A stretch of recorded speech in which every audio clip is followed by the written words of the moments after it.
안녕하십니까. 자, 이제 이 기본서의 내용을 이제 진행을 할 겁니다. 이제 주택관리 실무가 이런 내용이다라고 해서 우리 이제 임무서 과정을 진행을 했지 않습니까? 조금 내용이 광범위하기 때문에 그 입문서의 내용을 참고하시는 것도 도움은 됩니다. 자, 지금 이제 기본서 과정에서는 이제 많은 내용을 하다 보니까 이렇게 뼈대를 한꺼번에 이렇게 잡기가 좀 어려울 수 있고 시간이 조금 걸리니까요, 그죠? 그래서 이제 뼈대를 잡고 기본서의 내용을 이렇게 들으시면 이제 훨씬 더 도움이 될 겁니다. 자, 그리고 아까 잠깐 말씀드렸지만 이 기본서의 내용, 이 주택관리 실무 과목이 광범위하기 때문에 단순한 암기 위주로 접근을 하시게 되면 금방 실증을 느끼게 됩니다. 그래서 이 내용 자체를 왜 여러분들께서 공부를 하고 또 왜 이게 시험에 나오고 또 이것을 실무, 그러니까 정말 여러분 소장님 되셔가지고 실무와 어떤 연관성이 있는지 이러한 부분들을 좀 생각을 하시면서 이해를 하시면 훨씬 더 수월하게 공동주택 관리 실무 과목을 접할 수 있을 겁니다. 자, 그 점에 주안점을 두고 진행을 하도록 하죠. 자, 여러분들 그 교재 1페이지 보시면 제1장 공동주택 개요되어 있는데요. 자, 뭐 말씀드린 것처럼 이제 입문서 과정을 또 이렇게 안 하시고 오시는 분들도 있기 때문에 요 본 과정 들어가기 전에 간단하게 공동주택 관리 실무 과목이 이제 어떤 내용을 여러분들께서 공부를 하는 것인지 살펴보고 나서 본 내용 진행하도록 하겠습니다. 시험 과목은 공동주택 관리 실무 이렇게 이야기합니다. 이제 여러분들께서 이제 관리를 하게 되는데요. 주택관리 자격증 취득하시게 되면. 근데 공동주택만 하지는 않습니다. 우리 이제 주상복합이라고 하는 형태도 일정 규모 이상이면 하거든요. 근데 이제 과목 자체가 이렇게 이제 나와 있기 때문에 표현을 이렇게 하는 거죠. 공동주택 관리 실무. 자, 이렇게 진행을 하고요. 크게 두 가지 분야로 나누어서 생각을 해볼 수가 있습니다. 하나는 이제 우리가 편의상 이제 행정적인 분야를 다루는 이제 행정실무 뭐 이렇게 표현을 하고요. 두 번째 분야는 기술적인 분야를 다루는 기술실무 이렇게 이제 표현을 하는데 이제 실제 이제 뭐 법적 구분은 아니고요. 이제 여러분 이제 접근 방법에 따른 구분입니다. 그래서 이제 행정적인 분야에서는 크게 5가지 형태를 공부를 하게 돼요. 첫 번째는 개요, 기초, 개관 이런 내용들이요. 그러니까 이 공동주택이라고 하는 것을 관리하는 데 있어서 필요한 것들을 공부를 하잖아요. 요걸 이제 다시 풀어서 이야기하면 실무라고 하는 것이 법을 집행하는 거거든요. 그러니까 현행법을 집행하는 것이 실무이기 때문에 지금 공동주택 관련된 법률들, 많은 법률들이 있는데 이런 것들을 현행법상 이제 어떻게 여러분들이 처리를 해야 되느냐 이런 것들을 배우는 과목이 실무다 보니까 기본적으로 법적인 부분을 가지고 들어가게 되죠. 근거해서 공부를 하셔야 되니까. 그래서 이제 개요, 그래서 여기는 주택법 내용들이 이제 나오게 됩니다. 그래서 여러분들께서 관리를 하겠다. 그러면 기본적으로 관리 도구가 필요하잖아요. 무엇을 관리할 것인지, 또 어떻게 관리할 것인지, 또 누가 관리할 것인지, 이러한 기본적인 개념을 정립을 하게 됩니다. 그래서 여기에서는 무엇을 관리할 것이냐? 주택을 관리하겠다. 어떻게 관리할 것이냐? 뭐 자치 위탁하겠다. 누가 관리할 것이냐? 관리주체, 관리사무소장, 주택관리사 제도 이러한 내용들을 공부를 하게 되죠. 그래서 여기 이 개요 부분은 이 행정관리에 있어서의 이제 총설이 되는 겁니다. 그래서 전체적인 내용, 이제 관리할 도구를 가지고 그 다음에 강론으로 이제 들어가게 되죠. 여기부터 이제 세부적으로 이제 구체적인 내용을 공부하게 되는데 그 첫 번째로 무엇을 주택을 공부하는데 주택만 관리하지는 않지 않습니까? 그죠? 주택만 관리하는 것이 아니라 주택의 건축물도 관리할 것이고 주택 내에 있는 그렇죠. 입주자들도 관리를 할 것이고 또 뭐 관리비 부과와 관련된 부분이나 또 그 관리를 하기 위한 관리 조직인 관리사무소 뭐 많은 것들을 관리를 할 겁니다. 그죠? 그래서 두 번째는 이제 무엇을 주택 내부에 있는 이제 하나하나의 강론을 공부를 해요. 첫 번째 공부하시는 것이 이제 입주자, 그러니까 입주자에 대한 부분을 이제 먼저 공부를 합니다. 공동주택에 거주하고 있는 이제 입주자, 그러니까 입주자의 권리 의무 관계라든지 또 입주자들이 지켜야 되는 관리 규약이라든지 또 입주자의 의사표시를 대의하는 입주자 대표회의라든지 분쟁이 있을 때 조정하는 분쟁 조정위원회라든지 이러한 내용들에 대한 부분을 이제 이 입주자 관리편에서 이제 공부를 하게 되고요. 그 다음에 세 번째 파트에서는 이제 관리사무소 직원들 있잖아요. 그죠? 관리사무소 직원들 관리. 이걸 이제 우리는 사무관리, 뭐, 이렇게 표현을 합니다. 자, 그 다음에, 그렇죠. 관리비 부과하죠. 그래요. 그래서 이걸 이제 회계관리, 이렇게 표현을 하는데, 회계 원리 아닙니다. 회계 관리요. 요거 이제 관리비 등과 관련된 부분을 우리가 이제 관리하는 것이다. 이렇게 생각하시면 될 것 같고요. 마지막으로 이제 단지 밖을 벗어난 부분, 이제 대외 업무, 뭐 이렇게 표현하는데요.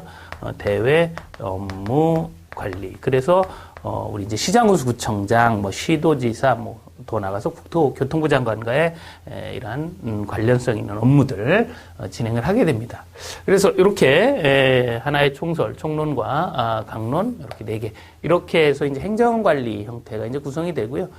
기술관리 형태 우리가 이제 기술관리다라고 이제 표현하는 것은 기능 떨어진 부분들, 기능 떨어진 부분들에 대한 기능 회복이다 이렇게 크게 볼 수 있어요. 그래서 왜 기능이 떨어졌는지 알아야 되고요. 또 어떻게 기능을 회복시킬 것인지 이거 고민해 봐야 돼요. 그러면 기능이 떨어진 걸 어떻게 알았느냐, 또 기능을 어떻게 회복시킬 것이냐 이것과 관련해서 우리가 이제 법적인 총론적인 의미를 또 가지고 있는 부분들이 있죠. 자, 우리는 이제 요거 이제 파트를 봐서 기술관리 파트로 봤을 때 이거는 이제 시설관리다. 이제 이렇게 이제 표현을 하고 우리가 이제 포괄적인 이 시설관리 범주에 기능 회복 부분을 이제 공부를 하시게 되는 거죠. 물론 이제 기능 저하 부분도 우리가 이제 점검을 한다든지 진단을 통해서 기능이 떨어진 부분을 알고 또 보수를 한다든지 수선을 통해서 보수나 수선을 통해서 기능 회복을 하게 되는데 이런 것들에 대한 법적인 제도를 살펴보게 돼요. 그 법적 제도 하게 되면 우선 보수하게 되면 대표적인 것이 하자 보수 형태가 있고 수선하게 되면 장기 수선 계획 이러한 형태가 있습니다. 그래서 이 시설관리에서는 그 시설관리의 법적 제도로서 하자 보수 제도와 장기 수선 계획에 대한 이제 학습을 해요. 그러면 여기 이 시설관리는 이 기술관리에 있어서의 이제 총설이 되는 겁니다. 자, 그리고 나서 이제 강론으로 들어가게 되죠. 그러면 기능이 이렇게 떨어지고 기능을 회복시켜야 될 것들을 이제 다 모아보는 거죠. 제일 먼저 생각해 볼 수 있는 것이 건물입니다. 우리가 이제 건물 그러면 건축물이나 시설물을 이야기를 하죠. 건축물에 균열이 생겼다. 그러면 뭐 누수 현상이 있다. 이거 그냥 두면 안 되죠. 어떻게? 그렇죠. 균열 된 부분을 뭐 메꾼다든지 이렇게 이제 보강을 하고 또 누수 부분을 이제 새지 않도록 방수 처리하고 이런 부분이 이제 작용을 하겠죠. 그래서 이러한 부분들, 건축물이나 시설물에 대한 기능 회복 부분, 이러한 부분들이 이제 공부를 하시고, 그 다음에 건물 안에 있는 이제 설비, 그렇죠? 설비도 기능이 떨어지죠. 그러면 이 설비에 대한 기능 회복, 이러한 부분들도 검토를 해볼 수가 있습니다. 더 나아가서 환경이나 주변 환경이나 안전, 이러한 부분들도 빠뜨릴 수는 없죠. 자, 크게 이제 이렇게 구성이 되고, 강론, 뭐, 이렇게 이제 요 의미를 보면, 뭐, 강론이 이렇게 정도 되죠. 그죠? 그 다음에 이제 전체적인 부분에서 환경과 안전을 다루게 됩니다. 자, 이게 이제 전체적인 관리 실무인데요. 자, 이게 이제 시험과 관련해서는 이제 어떤 비중을 차지하고 여러분들이 이제 학습을 하시는데 주안점을 둬야 될 부분은 어느 부분이고, 어떠한 부분은 여러분들이 이제 쉽게 접근할 수가 있고, 어느 부분은 또 공부한 만큼 또 점수가 나오지 않고, 뭐 이러한 부분들을 좀 이제 개략적으로 말씀드리면, 우선 이렇게 행정 실무, 기술 실무 이렇게 이제 구분을 했잖아요. 요 문제의 비중은 행정 실무 쪽에서 약 한 45%, 55%. 우리가 이제 40문항이잖아요. 40문항. 그러면 뭐 이쪽이 한 21~2문제, 여기 18, 19문제 이렇게.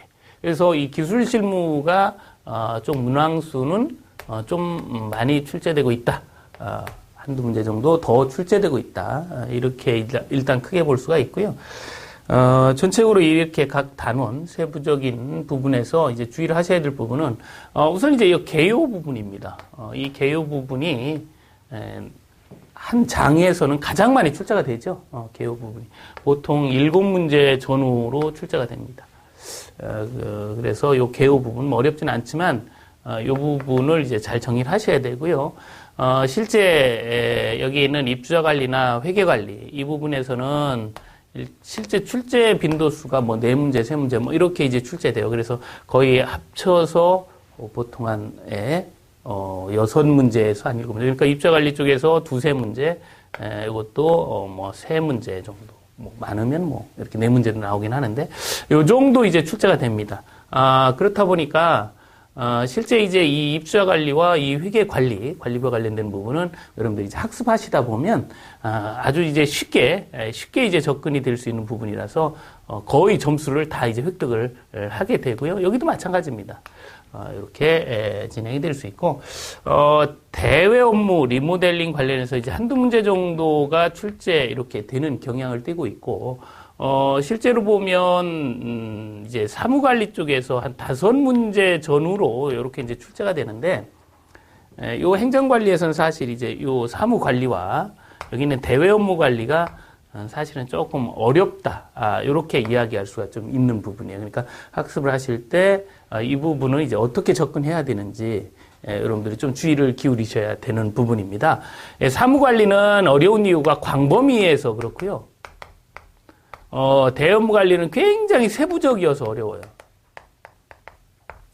그래서 약간 이제 방향을 달리합니다. 그래서 사무 관리는 이제 광범위하기 때문에 전체적인 틀을 거꾸로 놓고 출제되었던, 그리고 출제가 예상되는 부분들을 타겟화해서 학습을 하게 되고요. 이 대외 업무 관리는 세부적으로 나오기 때문에 그 별표 3 부분이라든지 이제 뭐 학습을 하시겠지만 뭐 용도 변경 등과 관련된 부분, 또 리모델링 관련된 부분을 조금 더 이제 깊이 있게 들어가는 학습을 하게 되죠. 자, 이렇게 정리를 하고요. 그 다음에 이제 기술 관리 쪽에 있어서 이제 가장 많이 출제되는 부분은 이제 설비 관리 부분입니다. 설비 관리 부분이 뭐 거의 한 15문제 정도. 그러니까 뭐 거의 다 이쪽에서 문제가 이제 집중된다. 이렇게 될 수가 있어요.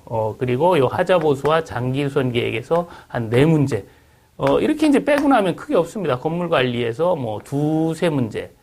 요 환경 관리, 안전 관리에서 뭐 1문제? 뭐 이렇게 진행이 돼요. 이제 최근 들어서 이 안전환경관리 문제가 이제 급속도로 이제 많이 줄어들고 있는 추세를 가지고 있는데요. 근데 꼭 그렇다라고는 볼 수는 없습니다. 그러니까 이제 환경관리에서도 하나, 안전관리에서도 하나 정도는 이제 기본적으로 가지고 있어야 되고요.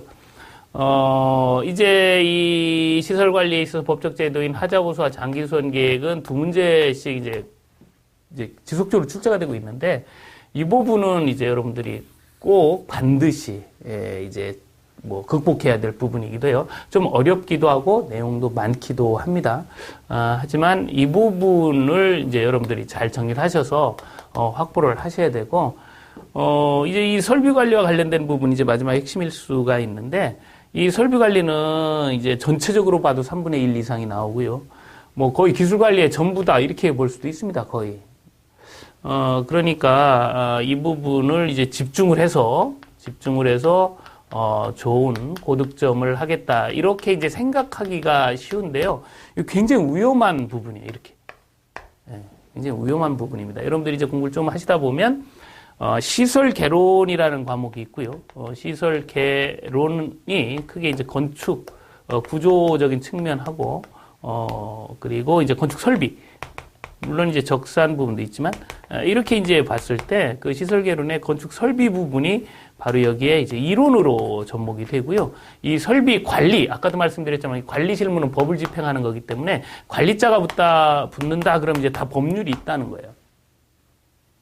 그러니까 이 시설 개론의 그 방대한 건축 설비의 모든 분야의 이론과 또 관련된 설비의 관련 법률의 내용을 포괄적으로 물어서 15문제를 물어보는 거기 때문에 실제로 정말 광범위하죠. 뭐 급수, 배수, 통기, 오수 처리, 뭐 이러한 설비라든지 냉, 난방, 환기 설비나 또 전기가스, 소방, 운송 뭐 이런 많은 설비를 공부를 하셔야 되기 때문에 실제로는 이 설비 관리에서 고득점 하기가 상당히 어렵습니다. 실제 아무리 이제 학습을 많이 하시고 합격하신 분들도 실제 이제 점수가 한 10개, 그러니까 15개 중에 한 10개 정도 맞으면 굉장히 고득점 하신 거예요.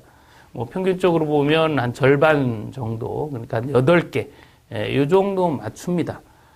물론 이제 요 밑으로 내려가면 이제 조금 이제 합격을 보장받기가 좀 어려울 수 있겠죠. 어쨌든 이 설비 관리는 다른 부분들은 뭐 거의 여러분들이 이제 타켓화 할 수 있는데, 설비 관리는 실제로는 이렇게 절반을 목표로 이제 학습을 하셔야 되는 거죠. 지금 내용상으로는 뭐 여러분들이 뭐 이 정도를 소화를 못할까 이렇게 생각하실 수가 있는데, 이 설비가 정말 광범위합니다. 여러분들이 시설 개론을 공부를 하시다 보면 아시겠지만, 와, 이거 장난 아니거든요. 건축 설비. 그 내용을 그대로 기본으로 깔고 거기에다 플러스 이제 법규에서 하는 승강기 시설 안전관리법이나 소방시설 설치유지 안전관리에 관한 법률이나 이러한 내용들도 전기사업법이나 또 개별적인 법률들이 다 도입이 되기 때문에 이거 정말 만만치 않다. 그래서 오히려 가장 많이 출제되지만 점수는 이제 비중으로 보면 가장 이렇게 여러분들이 이제 그 목표 점수가 가장 낮은 곳이기도 합니다. 그 얘기는 바꿔 얘기하면 맞출 문제는 맞추고 버릴 문제는 과감하게 버릴 수 있어야 된다라는 거예요. 그러면 이제 다 버리고 나면 합격 못 하잖아요. 그죠? 그럼 어떻게? 나머지 부분, 뭐 예를 들면 하자부수나 장기선 계획이나 뭐 이러한 부분들, 나머지 주택 법령과 관련된 부분을 잘 정리를 하셔서 여러분들 이제 궁극적인 목표, 이제 60점 이상 획득을 하셔서 이제 합격하시는 거 아닙니까? 그죠? 충분히 이제 이렇게 하시다 보면 이제 정상적으로 학습을 하셨다. 이렇게 보면 보통 7문제 나오면 5문제 이상은 뭐 여기에서 맞춥니다. 입자 관리도 2-3문제 나오면 아무리 뭐 틀려도 2문제, 3문제 뭐 거의 맞추죠. 아무리 어려워도. 그리고 이 사무 관리는 사실 이게 반 정도를 보장을 합니다. 그래서 조금 뭐 이렇게 못 맞을 수도 있어요. 이렇게 해서 한 10문제 정도. 그 다음에 회계 관리는 뭐 거의 맞추는데 실제로 뭐 한 문제 정도 어려우고 조금 까다로워서 대음은 뭐 사실 좀 어려워서 약간 맞추기 어렵다 이렇게 하게 되더라도 행정관리에서 한 12문제 정도 이렇게 되고 그 다음에 여기는 이제 설비관리에서 8문제 그죠? 설비관리에서 8문제 이렇게 해서 이제 20문항이 되죠. 설비관리 8문제 플러스 이제 20문제가 되고 여기는 하자보수와 장기선 계획 이 4문제는 뭐 거의 맞추셔야 되고 뭐 거의 틀리지 않습니다. 실제로도 보면 한 4문제 정도 이렇게 이제 되고 건물 관리적인 문제가 한 문제, 나머지에서 한 문제 이렇게 봤을 때 실제로 점수 맞은 거 이렇게 보면 26개 정도 이렇게 되죠. 우리가 이제 20개면 50점, 그 다음에 24개면 60점입니다. 그러면 26개면 2개가 더 들어가니까 65점 정도가 되죠. 여기 이제 하한선이다 이렇게 볼 수가 있어요. 물론 이제 그 관계 복귀 과목이 있기 때문에 생각하는 것만큼 여러분들이 그 실무에서 고득점이 나오지 않습니다. 그 원인, 주 원인 지금도 이제 보셨지만 거의 맞춰 가는데도 점수가 안 나오잖아요. 그 원인이 바로 여기에 있어요. 여기. 이게 이제 쉽게 접근이 안 돼서 이 실무라는 과목은 뭐 우리가 얘기한 8, 90점을 쉽게 맞을 수 있는 과목이다. 그렇지 않습니다. 절대로. 맞출 수가 없어요, 구조적으로. 그렇다 보면 여러분들이 65점에서 좀 더 한두 문제 더 열심히 이제 공부를 하셔서 한 70점 정도 맞으면 여러분들이 합격하시는 크게 문제가 없게끔 정리가 될 수 있죠. 물론 이제 시험 난이도에 따라서 조금은 다를 수 있겠지만 이렇게 여러분들이 이제 실제 점수에서 맞는다 가정을 하시고 열심히 할 때 요만큼이다. 그럼 열심히 안 하면 뭐 이렇게 떨어지겠죠. 그러니까 열심히 하셔야 되고요. 그리고 또 이제 이것도 여러분들이 이제 쭉 학습을 하시다 전체적인 부분에서 이제 모의고사라든지 뭐 이렇게 하다 보면요. 1차 집중하느라고 2차 공부 안 했는데, 모의고사 보니까 50점, 뭐 55점 이렇게 나와요. 근데 이게 실무는 공부를 안 해도 또 이 정도 나옵니다. 그러니까 바꿔야 하면 편차가 거의 없어요. 하한선은 이제 주로 50점, 상한선은 한 70점, 이 정도 사이에 있어요. 거의. 그러니까 공부를 안 해도 이 정도에 있고요. 공부를 정말 열심히 하고 내일 모레 시험 갈 정도로 뭐 실력이 배양되어도 이 70점 이상 맞기가 어렵습니다. 그래서 요 20점 안에 굉장히 몰려있다. 그 얘기죠. 그래서 이제 정말 실수 안 하시고, 한 문제를 실수 안 하시고 맞추면 이제 합격을 하시는 거고, 뭐 실수 한두 문제 하시면 이제 떨어지는 거고, 이럴 수 있다는 거예요. 그 얘기는 뭐냐면, 이제 아주 기본적인 이야기인데요.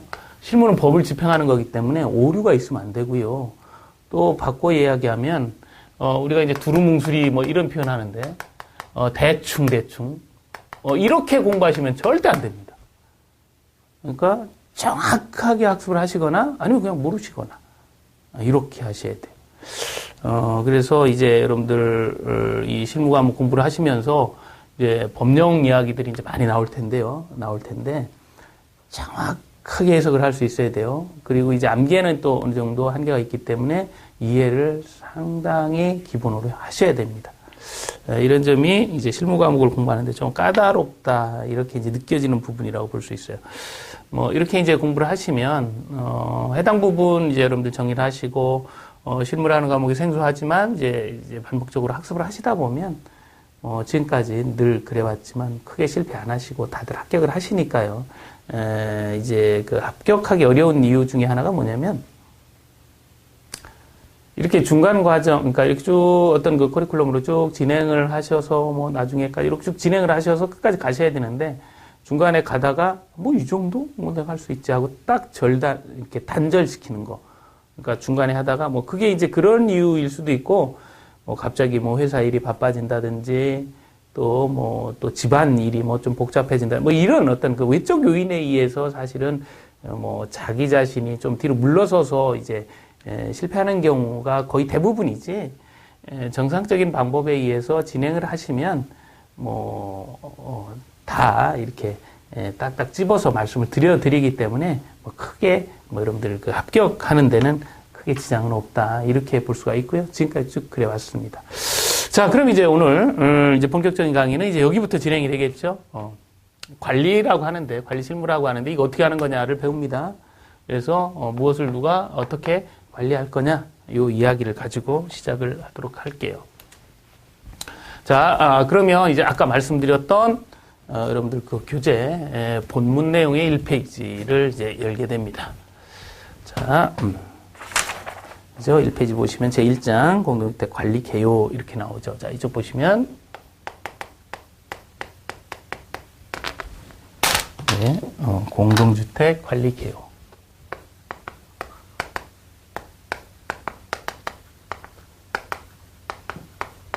여기에서는 누가 무엇을 어떻게를 배운다고 했습니다. 그죠? 누가 무엇을 어떻게. 그래서 첫 번째는 무엇을 관리할 것이냐, 예, 주택을 관리하죠. 주택. 그래서 이 주택에 대한 학습을 하게 되고요. 두 번째, 어떻게 관리할 것이냐. 그래서 관리 방법에 대한 이야기를 합니다. 그리고 누가 관리할 것인지와 관련해서 관리 주체를 공부하게 되죠. 정말 다시 한번 말씀드리지만 암기하시지 않습니다. 이 실무기 때문에요. 실무는 암기가 아니에요. 이 법을 집행하는 거라 지금 여러분들이 알고 있는 내용도 법이 바뀌면 또 바꿔야 돼요. 그러니까 이거를 뭐 이렇게 단순하게 뭘 외우고 이렇게 하지 마시고 좀 쉽게 이해하려고 합니다. 근데 이제 본인이 실무 경험이 없기 때문에 이게 쉽게 체득이 되진 잘 않습니다. 그러니까 여러 번 해야 되죠. 마치 그 낯선 그 졸리운 외국 영화를 보는 것과 같다. 이런 이제 말씀을 좀 드리는데, 처음 보면 정말 중간에 졸고 자고 싶고 막 그렇죠. 졸음이 막 밀려옵니다. 뭐 이제 그냥 처음에 이렇게 그럼 졸면서 보죠. 또 한 번 보게 됩니다. 그럼 조금 나아집니다. 세 번째 보면, 이 뭐 등장인물도 조금 알게 되고 스토리도 조금 전개가 되죠. 네 번째 보면, 그 뭐 어떤 행동이나 어떤 그 중간중간에 어떤 씬의 어떤 그 내용을 이제 해석을 하게 되죠. 뭐 또 이제 어느 정도 지나면 이게 이렇게 전개된다는 걸 이제 정확히 이제 예측도 하게 됩니다. 그래서 이제 나중에 의도도 이제 파악이 되고 감독의 의도도 파악이 되고 막 이렇게 되는 거예요. 그래서 낯선 외국 영화이기 때문에 뭐 한 번 딱 봐가지고 깔끔하게 이렇게 정리되겠다. 제가 공동주택 관리사무소장 25년째입니다. 저도 잘 모르겠는데 그게 쉽겠습니까? 그렇지 않습니다. 그렇기 때문에 이제 이거는 계속 지속적으로 진행이 된다. 그러니까 크게 부담 갖지 말고 진행을 하고요. 또 제가 설명을 드리는데 여러분들이 이제 모르는 내용 이런 부분이 있는데 제가 설명 안 하는 부분이 있어요. 그런 부분들은 이제 뒤에서 다 연결이 됩니다. 그렇기 때문에 이제 제가 말씀드리는 부분을 하시다 보면 이제 끝까지 가시면 이제 하나의 이렇게 카테고리가 형성이 되는데, 중간중간 부분을 그냥 지엽적으로 이렇게 파다 보면 이제 맥이 잘 연결이 안 되는 경향이 있을 수 있겠죠. 자, 어쨌든 이제 이 위주로 진행을 합니다. 자, 그러면서 확실하게 하셔야 돼요. 자, 우선 이제 주택과 관련해서는 주택, 이제 사람이 사는 거 주택이라고 하잖아요. 근데 지금까지는 이제 주택 뭐 이렇게 표현할 수 있지만, 실제 이 주택이라고 하는 것을 주택법에서 정의를 내리고 있어요. 주택이 뭐다라고 이렇게 정의를 내리고 있습니다. 그러면 이제 이러한 부분들은 정확히 또 정리를 하셔야 돼요. 우리 이제 주관식 시험이라는 게 있지 않습니까? 그래서 뭐 용어의 정의, 모든 법률에 이제 용어의 정의가 있는데, 이 정의는 이제 완벽하게 이제 구사할 수 있어야 되고요. 그래서 이게 뭐다, 주택이 뭐다 이렇게 이야기를 하고요. 그리고 이 주택이라고 하는 것은 외형적으로 건축법에서 이렇게 단독주택과 공동주택으로 구분을 하고 있습니다. 그래서 이제 외형적으로 하고 있다라는 얘기. 그러니까 이게 뭐 사람도 그렇잖아요. 남성이다, 여성이다, 키가 얼마냐, 몸무게가 얼마냐. 이게 외형적으로 일단 구분을 하잖아요. 건축법이 마치 그래요. 그래서 몇 층짜리인지, 뭐 면적이 얼마인지, 뭐 이런 것들을 가지고 건축법에서 이렇게 이제 구분을 하고 있고요. 주택법에서는 그 정의를 내리고 분류를 합니다. 주택이 이런 것들이 있다, 이렇게 이야기를 해요. 그래서 이 분류를 크게 이제 12가지 형태로 분류를 할 겁니다. 자, 요게 이제 무엇을과 관련된 주택의 기본적인 학습이고요. 우리 이제 출제역에서 이제 한 문제 정도는 이제 반드시 나와요.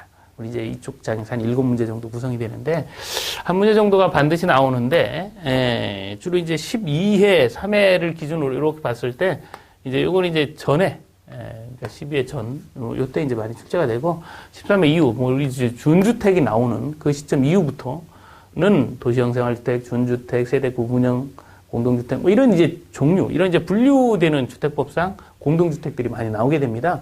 이 이후에는, 14 이후에는 이제 이쪽에서 많이 출제가 되고 있고요.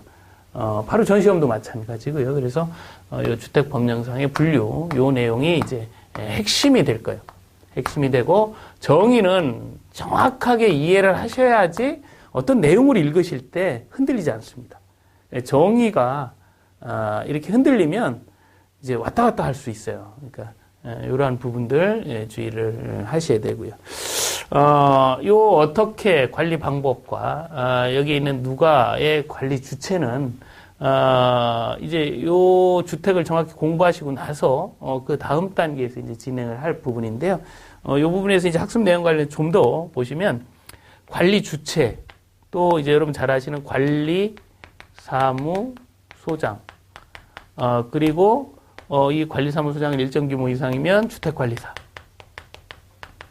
관리사 또는 뭐 이런 이야기가 있잖아요. 그래서 이 부분을 이제 누가 범주에서 다 같이 묶어서 진행을 할 겁니다. 그리고 이 관리 주체는 관리 방법이 이제 자치 관리든 위탁 관리든 결정이 되면 그에 따라서 관리처가 생겨나게 되거든요. 그래서 이제 요 관계, 요 화살표 지금 이렇게 돼 있는데 요 화살표의 관계를 좀 이해할 수 있도록 합니다. 그래서 우선 저 시간에는 요 주택에 대한 부분을 우선 이제 완벽히 정리를 하고 가도록 하죠. 지금 이제 말씀드린 것처럼 주택은 단독주택과 공동주택으로 구분한다 그랬어요. 어디에서요? 그렇죠. 건축법에서. 그러니까 이 건축법에서 여러분들 그 교재 1페이지에도 나와 있지만 뭐 단독주택의 단독주택 뿐만 아니고 다중주택 뭐 많이 있습니다. 다가구주택도 있고요. 공관 형태도 있죠. 그래서 이제 이 단독주택의 종류를 이야기할 땐 이 머리 글자를 따서 단다다공 뭐 이렇게 이제 그냥 부릅니다. 단독주택, 단다다공. 공동주택은요, 거기 이제 뭐 이어서 계속 나오지만 여기도 네 가지가 있죠. 대표적인 아파트와 연립주택, 다세대주택, 그리고 기숙사 형태가 있어요. 그래서 여기도 우리가 이제 건축법상 공동주택 이렇게 얘기하면 아연닭이 뭐 이렇게 이야기를 합니다. 그래서 단독주택과 공동주택을 이제 구분할 때 이렇게 이제 네 가지씩 있다. 자, 이렇게 이제 공부를 하다 보면요. 여기 이제 다가구주택 형태와 여기는 다세대주택 형태는 표현이 비슷하잖아요. 그죠? 이런 것들은 이제 명확하게 구분을 할 수가 있어야 돼요.